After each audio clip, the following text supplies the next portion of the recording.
At E00:16 hours on 6 June 1944, Staff Sergeant Jim Woolwork saw barbed wire. His Horsa glider, carrying 28 men and 7,000 pounds of equipment, was hurtling through darkness at 100 miles per hour toward Nazi-occupied France. No engine, no second chance. 47 meters from the Caen Canal Bridge, 6 gliders, 181 men, 2 bridges, 10 minutes to capture them intact before the largest amphibious invasion in history began.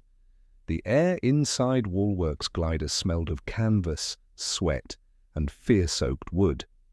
26 soldiers from D Company, 2nd Oxfordshire and Buckinghamshire Light Infantry, sat in pitch darkness. Their commander, Major John Howard, 32 years old, was in this glider.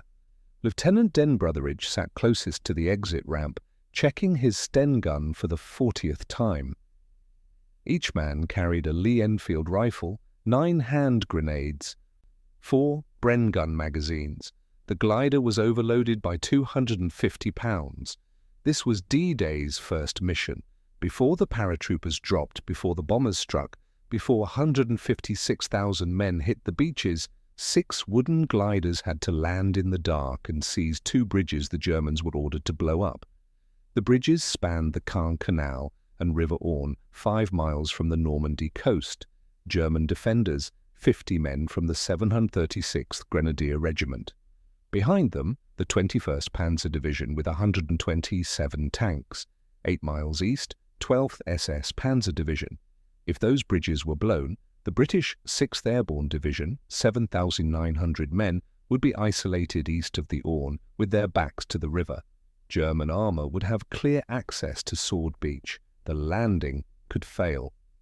156,000 Allied troops depended on whether 181 British infantrymen could land 6 gliders in the right field, storm 2 bridges in the dark, and hold them until relief arrived. This is not how you start an invasion, unless there's no other way. If you want history told at the moment decisions were made, before outcomes were certain, subscribe now. These stories aren't about what we know happened. They're about what could have gone wrong. 90 minutes earlier, at 22:56 on 5 June 1944, 6 Halifax bombers lifted 6 Horsa gliders from RAF Tarrant Rushton in Dorset. Each glider, 88-foot wingspan, 67-foot fuselage, built mostly of plywood and canvas. Each Halifax 4 Bristol Hercules engines towing 15,500 pounds of dead weight on a 350-foot nylon rope. Target altitude, 7,000 feet. Distance to Normandy, 100 miles over the English Channel. No radio communication once the tow rope released. No navigation lights, no margin for error. Woolwork's training had been obsessive. 54 practice sorties, landing on strips 150 feet long in Devon. Night flying with goggles fitted with dark glass to simulate zero visibility.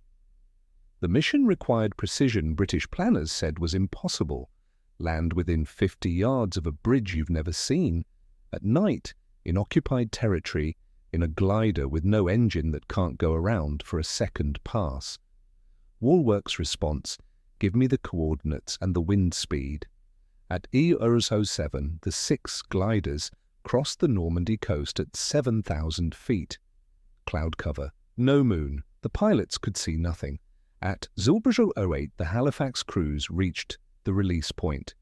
They said simply, cast off. 6 tow ropes released. 6 gliders, now silent, began their descent into German-occupied France. Inside glider number 1, Woolwork felt the descent. No instruments, no altimeter, just increasing air pressure in their ears and the sound of wind over canvas. At 1,500 feet, the ground became faintly visible. Woolwork could see the canal, a dark line cutting through darker fields.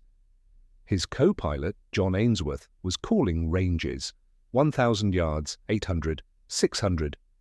At 500 feet, Ainsworth said, 400 yards. At 150 feet, Woolwork saw the bridge's silhouette. Then he saw the barbed wire perimeter. Then he saw German machine gun positions. Then the ground came up. The glider hit at 100 miles per hour. The landing skids caught the barbed wire and jerked the nose down violently. At the impact was 12 G-forces. Woolwork and Ainsworth were thrown through the cockpit's plywood nose, landing 15 feet from the glider. The fuselage broke apart. 26 men were slammed forward into their harnesses. The glider stopped 47 meters from the bridge, 15 meters from the German water tower. Time, 00:16 hours, 6th June, 1944. D-Day had begun. Lieutenant Den Brotheridge was out of the glider in 4 seconds. He'd rehearsed this moment 40 times. Kick the door, roll left, sprint for the bridge. His platoon followed, 24 men pouring out of the shattered glider. The bridge was 190 feet long, 12 feet wide. German positions, 3 machine guns on the west bank, 1 machine gun and anti-tank gun on the east, concrete pillbox to the north. Brotheridge ran straight at them. 2 German sentries were on duty. One fired a flare gun. The flare arced over the canal, turning night into magnesium-white day. The second sentry shouted, "Fallschirmjäger! Paratroopers!" and raised his rifle. Brotheridge shot him in the chest, kept running. His platoon charged the bridge behind him, Sten guns firing. German machine gunners opened fire. Tracer rounds crossed the canal at 2,700 feet per second. Brotheridge threw a grenade into the first machine gun position. The explosion silenced it. A Bren gun team opened fire on the second position, 500 rounds per minute, tearing into sandbags and flesh. Brotheridge was halfway across the bridge when a German MG-34 fired from the pillbox. He went down, kept crawling forward, threw another grenade, then collapsed. Behind him, glider number 2 crashed into a pond. Lance Corporal Fred Greenhow drowned, the first Allied soldier killed on D-Day. Glider number 3 landed intact. Lieutenant Smith's platoon moved toward the bridge. Smith was hit by a grenade in the first 30 seconds. Lieutenant Wood's platoon stormed the trenches on the east bank. Wood was hit by machine gun fire, kept giving orders from the ground. 3 platoon commanders, all dead or wounded. Elapsed time, 4 minutes, but D Company didn't stop. This is what training does. When officers fall, corporals take command. Sergeant Thornton took over 1 platoon, led them across the bridge. They cleared trenches with grenades, fired Sten guns into pillboxes at point-blank range. 5 Royal Engineers, led by Captain Jock Nielsen, sprinted onto the bridge, searching for demolition charges. They found wires, cut them, found demolition charges, 120 kilograms of TNT, stored ready but not attached to the bridge. The Germans had prepared for demolition. They just hadn't gotten approval to complete it. By 11:21, 5 minutes after Woolwork's glider crashed through the wire, the Caen Canal Bridge was captured. Brotheridge was dead, the first British officer killed by enemy fire on D-Day, but the bridge was intact. At the River Orne Bridge, 550 yards east, the mathematics were worse. Glider number 6, carrying Lieutenant Fox's platoon, landed 330 yards from the bridge at 00:20. Glider number 4 was missing, landed 8 miles away. Glider number 5 landed 770 yards short in the marsh. Fox's platoon ran for the bridge through darkness. The German MG-34 opened fire. Fox had 1 2-inch mortar. He fired. Direct hit. The machine gun exploded. The platoon crossed the bridge at full sprint, no opposition. Sweeney's platoon arrived 90 seconds later. Both bridges captured intact by .21, 6 minutes after the first glider landed. From his command post, Major Howard received the reports. Brotheridge dead, Smith wounded, Wood wounded, both bridges captured. He ordered his signaller to transmit 2 code words, Ham and Jam. Ham, Canal Bridge captured, Jam, River Bridge captured. Those 2 words, transmitted at .21 on 6 June 1944, told Admiral Bertram Ramsay aboard HMS Scylla that the left flank of Operation Overlord was secure, that 156,000 men landing at dawn had an exit route east, that German armour would have to fight through 2 defended bridges to reach Sword Beach. What happened next reveals the difference between British tactical flexibility and German operational paralysis. At 01:20, General Lieutenant Wilhelm Richter learned both bridges were captured. He immediately called General Major Edgar Feuchtinger of the 21st Panzer Division. Counterattack immediately. Retake the bridges before they're reinforced. Feuchtinger agreed, then paused. Because 21st Panzer was part of the armoured reserve, which could only move on direct orders from OKW High Command, which meant getting approval from Field Marshal Gerd von Rundstedt, who had to ask Hitler, who was asleep, and whose staff refused to wake him because the Führer had ordered he not be disturbed before 10 unless England was invaded. England wasn't invaded, France was. Colonel Hans von Luck, commanding the 125th Panzergrenadier Regiment, was 8 miles from the bridges. He had 2,000 Afrika Korps veterans, half-tracks, armoured cars. He'd personally reconnoitred the bridges in May. He called Feuchtinger at 01:30. Request permission to advance on the canal bridges. Feuchtinger said, "Wait for orders from OKW." Von Luck waited for 5.5 hours. You're watching history no one teaches, not in schools, not in documentaries, not on streaming services. This channel exists because you subscribe. If this is the kind of history you want more of, clinical, precise, no propaganda, hit subscribe now. At 01:10, Lieutenant Colonel Richard Pine Coffin arrived with the first elements of the 7th Parachute Battalion. He was supposed to have 600 men. He had 100. Pine Coffin didn't wait. He positioned his companies in Bénouville and Le Port, villages on the west bank, facing south toward Caen, where the German counterattack would come from. At 02 Downs, the first German counterattack came from the north instead. 4 Panzerthafis from the 21st Panzer Division's reconnaissance battalion moving without orders. They reached the crossroads 400 yards north of the canal bridge. The British had one working Piat anti-tank weapon, a spring-loaded tube firing a 3-pound bomb, effective range 100 yards. The Piat gunner, hidden in a ditch, waited until the tank was 50 yards away, fired. The bomb hit the tank's ammunition stowage. The vehicle exploded, turret flying 30 feet into the air. The burning tank blocked the entire road. The other 3 tanks withdrew. You need to understand what just happened.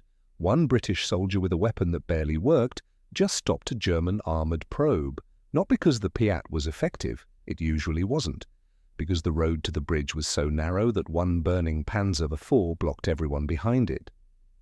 So the British didn't win with superior firepower. They won because they controlled terrain that turned German advantages into liabilities. At 03, the 192nd Panzergrenadier Regiment attacked from the south. 2 companies, 200 men, supported by 75 Fulminate self-propelled guns, house-to-house fighting in Bénouville. The paratroopers, outnumbered 3-1, fell back 100 yards. The Germans occupied half of Bénouville, then stopped. Because their doctrine said wait for tank support, so they waited while the British reinforced. At 07, the Sword Beach landings began 6 miles west. The naval bombardment was audible, a distant rolling thunder. Howard's men could hear it. They couldn't see the beach. They didn't know if the landings were succeeding. They just knew they had to hold until someone from Sword reached them. At dawn, German snipers appeared. Anyone moving in the open was a target. The men of West Platoon took over the captured German 75mm anti-tank gun. They used it to suppress sniper positions, firing high-explosive rounds into the Château de Bénouville, into church steeples, into any building that offered a sight line. At 09:00, 2 German gunboats came up the Caen Canal. The lead boat opened fire on the bridge, 20mm rounds tearing through sandbags. The British returned fire with everything. The Piat gunner fired, missed, reloaded, fired again, hit the wheelhouse. The boat crashed into the canal bank. The second boat retreated. At 10:08, a lone Junkers Ju-88 bomber appeared overhead. It dropped one bomb. The crew had orders to destroy the canal bridge. The bomb struck the bridge dead center and didn't explode. Post-battle examination showed the fuse was defective, possibly sabotaged at the factory. The German 192nd Panzer Grenadier Regiment kept attacking Bénouville. They brought tanks, 13 Panzer IVs pushing up from Caen. The lead tank rounded a corner into the village square. A British paratrooper, armed with a gammon bomb, a canvas bag filled with 2 pounds of plastic explosive, ran forward, threw it under the tank's tracks. The tank exploded, blocking the street. One by one, British soldiers with Piats destroyed the other tanks from upper-story windows, from doorways, from alleyways. 13 tanks destroyed, not because the British had better weapons, because the Germans attacked through a village where 50-ton tanks couldn't maneuver, and every window held a threat. If you believe these men, British and German, deserve to be remembered, not as propaganda, but as they were, subscribe. These stories don't tell themselves. The German 21st Panzer Division had 127 tanks on 6 June 1944. 13 of them, 10% of the division's armour, were destroyed trying to retake 2 bridges held by 300 British infantrymen. The exchange rate, 13 tanks worth $780,000 for 2 British casualties, and 30 expended Piat rounds worth $450. At 13, the sound everyone at the bridges had been waiting for arrived. Bagpipes. Private Bill Millin, playing Blue Bonnets Over the Border, marched across Pegasus Bridge at the head of Lord Lovat's commandos. Behind them, Sherman tanks, infantry from the 3rd Division, anti-tank guns, the relief force from Sword Beach. Lovat met Howard on the bridge. Any casualties?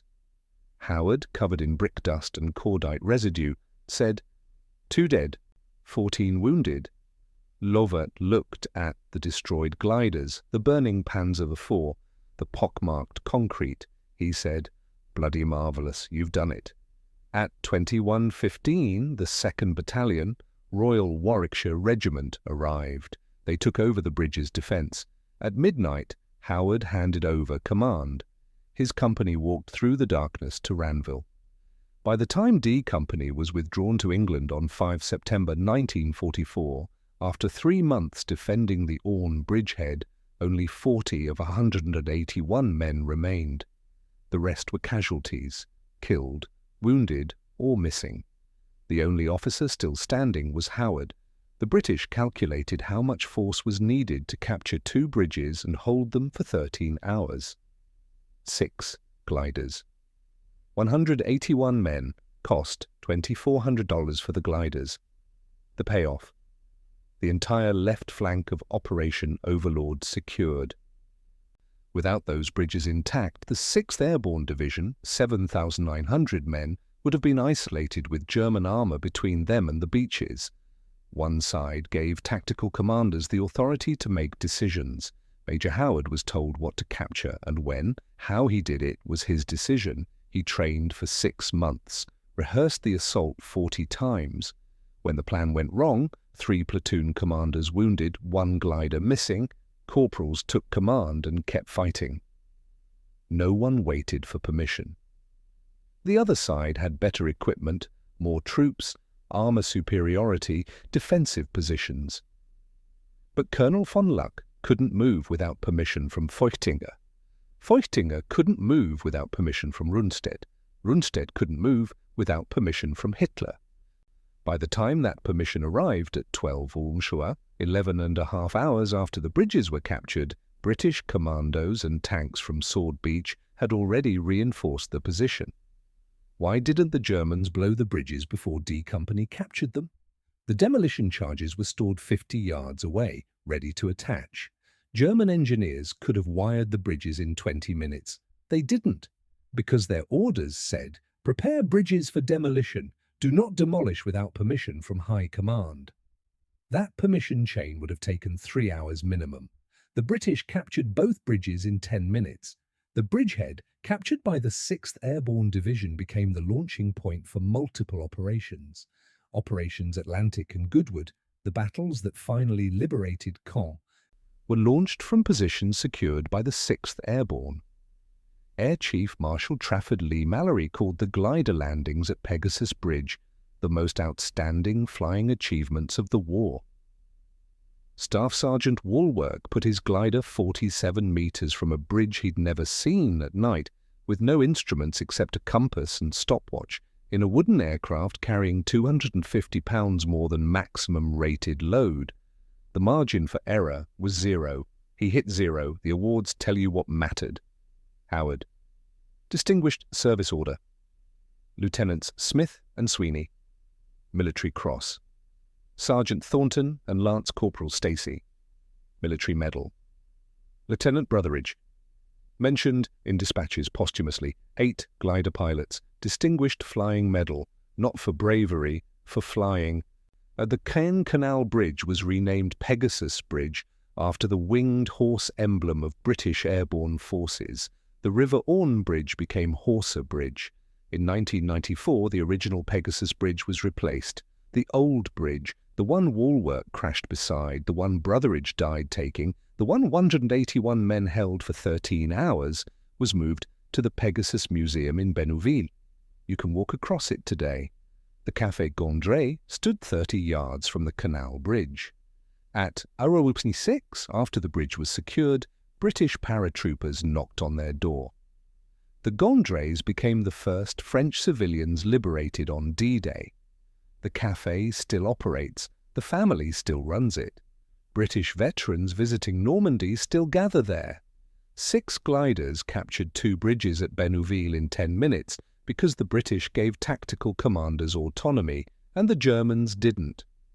And this wasn't heroism, it was mathematics. 6 gliders had to land within 50 yards of 2 bridges at night. They did. 181 men had to capture those bridges in minutes. They did. Then hold them for 13 hours against a panzer division. They did. Every element succeeded because the plan accounted for failure. When gliders crashed, soldiers kept fighting. When officers fell, corporals took command. When tanks attacked, infantry used terrain to negate armor. When supplies ran low, they used captured German weapons. The German failure wasn't incompetence. Von Luck was experienced. The 21st Panzer had Afrika Korps veterans, but the system prevented them from acting decisively. By the time they got permission to do what they knew needed doing, the moment was gone. The British calculated the minimum force required: 181 men, 6 gliders, 10 Piat rounds, and commanders authorized to make decisions without asking permission. They provided that force, nothing more. The cost: 2 men killed in the assault, 141 more casualties over 3 months. The payoff: the left flank of the largest amphibious invasion in history. Pegasus Bridge proved that decentralized command could turn 6 wooden gliders into a strategic victory. If this stayed with you, press like. In one word, tell us what this was, subscribe. Because when history stops being examined, it turns into myth. Thank you for watching Britain in Battle.